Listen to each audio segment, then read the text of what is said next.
పురాణ కథల పట్ల భక్తి విశ్వాసాలు పెంపొందింపజేసే ఈ అమృతలహరి ఛానల్ను మీరందరూ తప్పక సబ్స్క్రైబ్ చేసి లైక్ చేయవలసినది. పద్మపురాణము, శ్రీమద్ రామాయణము, యుద్ధకాండ. అన్న, యుద్ధం చేసే మీ ఈ నిర్ణయం మన వంశ వినాశహేతువు కాగలదు. మంచిది కాదని నా ఉద్దేశం. అందుచేత మీరు వివేకంతో ఆలోచించి శ్రీరామునితో సంధి కావించుకుని మీరు అన్యాయవర్తనులై చెరపట్టి తెచ్చిన మహాసాధ్వి సీతాదేవిని ఆమె పతికి సగౌరవంగా అప్పగించవలసినదిగా మిమ్మల్ని ప్రార్థిస్తున్నాను. మన రాక్షసుల క్షేమం కోరి చెబుతున్నానే కానీ నాకు మరో ఉద్దేశం లేదు అని గ్రహించండి అని వినయంగా విన్నవించుకున్నాడు విభీషణుడు. తమ్ముడు విభీషణుని హితోక్తులు రావణునికి, దురహంకారి అయిన రావణునికి ఏమాత్రం నచ్చలేదు. పైగా అతనిలోని ఆగ్రహావేశాలను మరింత అధికం చేశాయి. విభీషణుని దుర్భాషలాడాడు. కులద్రోహి, నీవు కోరేది రాక్షసుల హితాన్ని కాదు, రాక్షస వినాశనాన్ని. అందుకే శత్రుపక్షాలను సమర్థిస్తున్నావు. ఇక మీద నిన్ను సహించేది లేదు. వెంటనే నా సభ విడిచి వెళ్ళు. నీకు దేశ బహిష్కరణ శిక్ష విధిస్తున్నాను. తిరిగి నీ ముఖం నాకు చూపించే సాహసం చేయవద్దు అని ఆదేశించాడు రావణుడు కోపావేశంతో కఠినంగా. అన్న, మీ ఆజ్ఞ శిరసావహిస్తాను అంటూ రావణునికి వినయంగా నమస్కరించి వడివడిగా సభ నుండి బయటకు వెళ్ళిపోయాడు రావణునిచే అవమానించబడిన విభీషణుడు. పుత్ర మేఘనాథ, యుద్ధమే మన తక్షణ కర్తవ్యం. వెంటనే సైన్యాలను సమాయత్తం చేయించు అంటూ ఆజ్ఞాపించి సభ చాలించాడు రావణుడు. శ్రీరాముని చెంత విభీషణుని శరణాగతి. హనుమంత, అలా చూడు, ఆకాశ మార్గాన ఎవరో ఇటు వస్తున్నారు. రావణుడు మనస్సు మార్చుకుని సంధిదాయభారం పంపుతున్నాడేమో ఆకాశం వైపు చూస్తూ అన్నాడు సుగ్రీవుడు. సముద్ర తీరాన దిగి తమ వైపే గబగబా నడిచి వస్తున్న విభీషణునికి ఎదురు వెళ్ళి ఆప్యాయంగా పలకరించాడు హనుమంతుడు. విభీషణ, మీకు స్వాగతం. ఏమిటిలా ఒంటరిగా వచ్చారు అని. వచ్చేశాను మహాబలి. అన్నగారి మూర్ఖత్వాన్ని మార్చలేక, ఆ అధర్మవర్తనాన్ని సహించలేక చివరకు నా వాళ్ళందరినీ విడిచి శ్రీరామప్రభువు చరణాల దగ్గర ఆశ్రయం పొందాలన్న ఆశతో వచ్చేశాను. నన్ను వారు ఆదరంగా దరిచేర్చుకుంటారో, శత్రుపక్షం వాడినని దూరమే చేస్తారో అంతా ఇక ఆ రామప్రభువుదే భారం అన్నాడు విభీషణుడు ఆవేదన నిండిన కంఠంతో. ఆయన కళ్ళలో మెదులుతున్న ఆందోళన గమనించి భుజం తట్టి ధైర్యం చెప్పాడు హనుమంతుడు. మీకు ఆ సందేహం ఎంతమాత్రం అవసరం లేదు విభీషణ. శరణన్నవాడు శత్రువైనా సరే ఆదరంగా దరిచేర్చుకుంటారు మా శ్రీరామచంద్రుడు. పదండి, మిమ్మల్ని పరిచయం చేస్తాను అంటూ శ్రీరాముని దగ్గరకు తీసుకువెళ్ళి సంగతి వివరించాడు హనుమంతుడు. విభీషణ, మీకు స్వాగతం. మీరిలా మా మైత్రి కోరి రావడం మాకెంతో సంతోషం కలిగిస్తున్నది. మీరిక ఏ సంశయం లేకుండా ఇక్కడ ఉండవచ్చును అన్నాడు శ్రీరాముడు ఆదరంగా చూస్తూ. అన్నా, కాస్త నిదానించండి. అతడు మన శత్రువు రావణుని సోదరుడు, శత్రుపక్షం వాడు. మన రహస్యాలు తెలుసుకోవడానికి ఈ విధంగా స్నేహం నటిస్తుండవచ్చును. అతడిని నమ్మడం, మన మిత్రునిగా ఆహ్వానించడం సమంజసంగా తోచడం లేదు నాకు అన్నాడు లక్ష్మణుడు.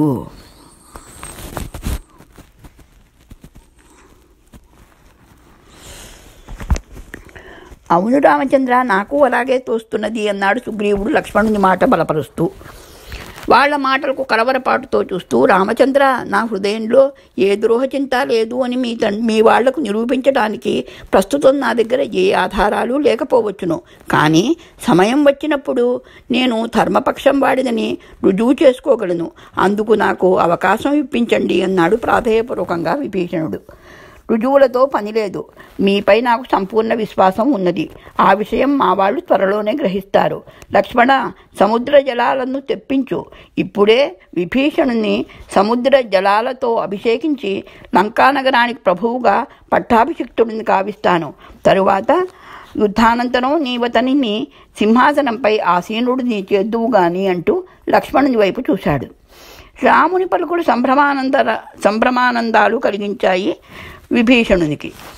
లక్ష్మణుడు తెప్పించిన సముద్ర జలాలతో విభీషణుడికి అభిషేకం కావింపజేసి అతనిని లంకాపతిగా ప్రకటించాడు రాముడు. అంటే రావణుని పరాజయం నిశ్చయమైనట్లే కదా. ఇక ఆలస్యం ఎందుకు?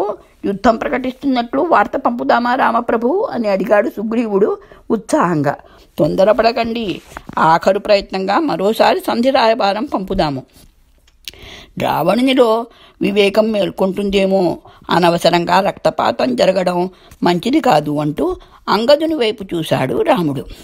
అంగద, నీవు వెళ్ళి దూత కార్యం నిర్వర్తించు. చాకచక్యంతో యుక్తియుక్తంగా మాట్లాడి రావణుని సంధికి ఒప్పించే శాంతి ప్రయత్నం చేయి. కోపావేశాలకు లోను కావద్దు సుమా అని హెచ్చరించి పంపాడు శ్రీరాముడు అంగదుడిని. యుద్ధఘోషణ.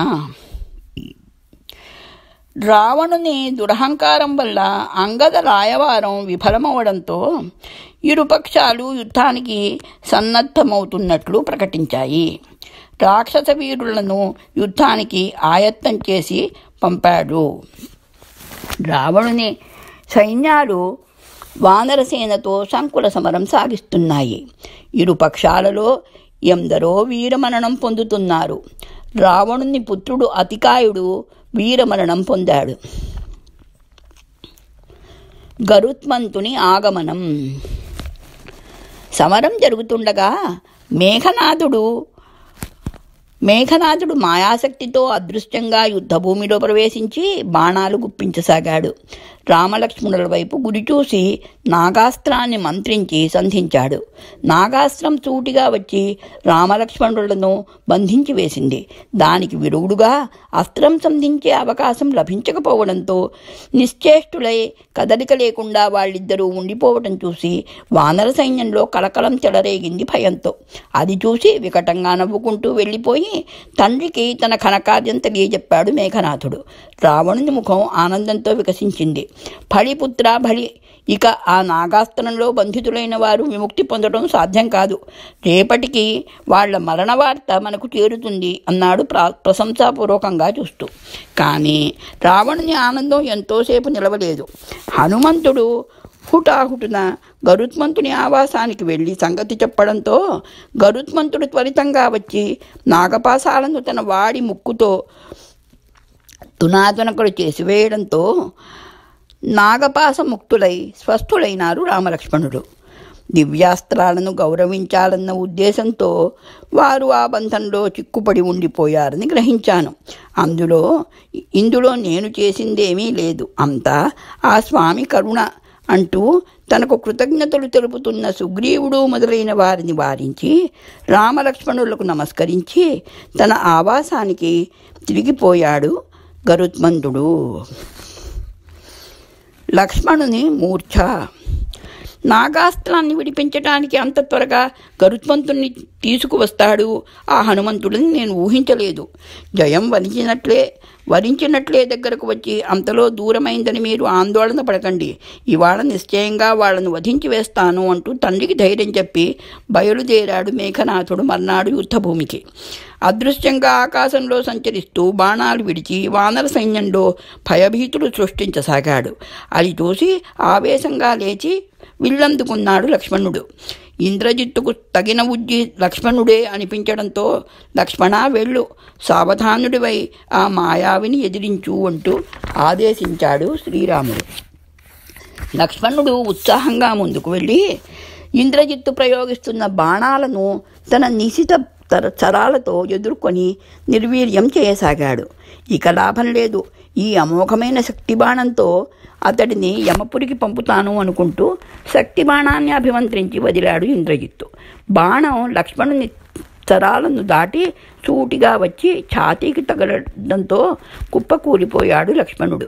అతడు మరణించాడని భావించి అట్టహాసంగా నవ్వుకుంటూ వెళ్ళిపోయాడు ఇంద్రజిత్తు. వానర సైన్యాలు హాహాకారాలు చేస్తూ లక్ష్మణుని దేహాన్ని మోసుకుంటూ రాముని దగ్గరకు చేర్చాయి. ఆ స్థితిలో తమ్ముని చూసి దుఃఖోద్వేగంతో కదలిపోయాడు రాముడు. రామచంద్ర, ధైర్యం వహించు, లక్ష్మణుడు మూర్ఛితుడయ్యాడు అంతే అంటూ శిబిరంలోకి చేర్చి తెలివి తెప్పించటానికి ప్రయత్నించసాగారు సుగ్రీవుడు, హనుమంతుడు. ఇది మామూలు మూర్ఛ కాదు.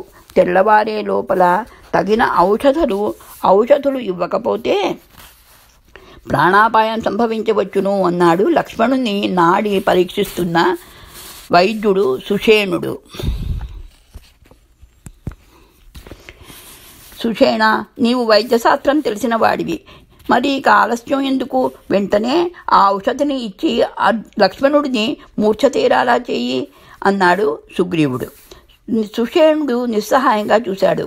రాజా, అవి మామూలు ఔషధులు కావు, దివ్య ప్రభావం కలవి, అన్ని చోట్ల లభ్యం కావు. ఇక్కడికి ఉత్తర దిక్కులో 4,95,000 యోజనాల దూరంలో పాల సముద్ర మధ్యంలో ద్రోణగిరి అనే పర్వతం వెలిసి ఉంది. ఆ పర్వతం మీద సంజీవకరణి, విశల్యకరణి, సంధానకరణి, సౌవర్ణకరణి, మంజులకరణి అనే దివ్యౌషధాల మొక్కలు, మరెన్నో ఔషధీ మూలికలు పెరుగుతూ ఉంటాయి. ఆ 5 ఔషధీ మూలికలు తెస్తే తప్ప లక్ష్మణుని మూర్ఛ తీరే అవకాశం లేదు. అంతేగాక సూర్యోదయం లోపలే చికిత్స జరగాలి. లేకపోతే మూలికలు లభించిన సమయాతీతమైనందువల్ల వాటి ప్రభావం పనిచేయదు. అంత దూరాన ఉన్న ఆ మూలికలు తెప్పించగలిగితే అంటూ ఉండగానే దిగ్గున లేచాడు హనుమంతుడు. మీరు నిశ్చింతగా వేచి ఉండండి, నేను వెళ్ళి సూర్యోదయం లోపలే ఆ ఔషధి మూలికలను సేకరించుకుని వస్తాను. జై శ్రీరామచంద్రునికి అంటూ రివ్వున ఎగిసిపోయాడు. కాలనేమి పథకం. కాలనేమి జాగ్రత్త, నీ తండ్రి మారీచుని వధించిన రాముని కార్యార్థం ఇటువైపే సాగి వస్తున్నాడు ఆ హనుమంతుడు. వాడిని నీ మాయోపాయంతో వధించు, లేదా సూర్యోదయం వరకు నీ దగ్గరే నిలిపి ఉంచు. మెలకువతో మసలుకుని మన రాక్షసులకు విజయం లభించేలా చెయ్యి అంటూ రావణుడు చెప్పింది విని, మీరు చెప్పినట్లే చేస్తాను. నా తండ్రిని చంపిన వాళ్లపై పగ తీర్చుకుంటాను. మీరు నిశ్చింతగా వెళ్ళండి అన్నాడు కాలనేమి. హనుమంతుడు ద్రోణగిరి మీది ఔషధులు తేవడానికి బయలుదేరిన విషయం చారుల ద్వారా తెలుసుకుని ఆ దారిలో కొండలపై నివసిస్తున్న మారీచుని కుమారుడు కాలనేమి సహాయం కోరాడు రావణుడు.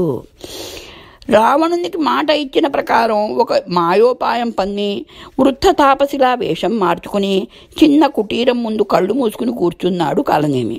కొద్ది దూరంలో హనుమంతుడు ఆకాశ మార్గాన వస్తుండటం గమనించి కళ్ళు మూసుకుని, హే ఆంజనేయుస్త, ఆంజనేయ, మీ దర్శన భాగ్యం కోసం అలమటిస్తున్న ఈ వృద్ధునిపై కరుణ చూపండి, మీ దర్శన భాగ్యం ప్రసాదించండి అంటూ దీనస్వరంతో మొరపెట్టసాగాడు. హనుమంతుడు ఆ దీనాలాపాలు విని తల వంచి చూశాడు. నిర్జనమైన ఆ పర్వత ప్రాంతంలో వృద్ధ తపస్సుని చూసి ఆర్ద్రమైంది ఆంజనేయుని హృదయం. ఒక్క నిమిషం ఆగి ఆ వృద్ధ తపస్సు కోరిక ఏమిటో తెలుసుకుంటాను అనుకుంటూ వేగం తగ్గించి అతని సమీపంలో ఆగాడు. వృద్ధ తపస్సి, నీవు దర్శించాలనుకుంటున్న హనుమంతుడిని నీ ఎదుటే నిలిచాను, కళ్ళు తెరువు, నీ మనోభీష్టమేమిటో తెలియజేయి అన్నాడు. కళ్ళు తెరిచి సప్రమాశ్చర్యాలతో లేచి నమస్కరించాడు ఆ వృద్ధ తపస్సి. ఆహా, నా తపస్సు ఈనాటికి ఫలించింది. హే ఆంజనేయ మహాబలి, మీ సాహస కృత్యాల గూర్చి విని మీ దర్శన భాగ్యం కోరి తపస్సు కావిస్తున్నాను. నాకే కోరిక లేదు. అతిథిలా ఇచ్చేసిన మీకు ఆతిథ్యం ఇచ్చే అవకాశం ఇవ్వమని ప్రార్థిస్తున్నాను అన్నాడు వినయంగా. సరే, వచ్చాను కదా, నీ ముచ్చట తీర్చే పెడతాను, త్వరగా తీసుకురా మధుర ఫలాలు అంటూ అక్కడే కూర్చున్నాడు హనుమంతుడు. ఒక్క క్షణంలో తీసుకువస్తాను ఆంజనేయ అంటూ గబగబా లోపలకు వెళ్ళాడు ఆ వృద్ధ తపస్సి. అతను లోపలకు వెళ్ళగానే చుట్టూ చూసిన హనుమంతునికి పక్కనే చిన్న సరస్సు కనిపించడంతో కాళ్ళు కడుక్కోవటానికి అందులో పాదం పెట్టాడు. ఆయన పాదం పెట్టగానే మరుక్షణంలో ఆ సరస్సులో ఎంతో కాలంగా దాగి ఉన్న మొసలి చటుక్కున పాదాన్ని పట్టుకుని లోపలకు ఈడ్వసాగింది. హనుమంతుడు 2 చేతులతో ఒడిసిపట్టి మొసలి నోటిని చీల్చివేశాడు. మొసలి స్థానంలో ఒక దివ్యాంగన ప్రత్యక్షం కావడం చూసి, ఎవరు నీవు? ఈ మకడి రూపంలో ఇందులో ఉంటూ అమాయకులను బాధించటానికి కారణమేమిటి అని అడిగాడు హనుమంతుడు. హే అతులిత బలధామ అంజనినందన, నేను ఒక గంధర్వాంగనను. మీ పాదస్పర్శతో నా శాపం తీరి స్వస్వరూపాన్ని పొందగలిగాను. మీకు నా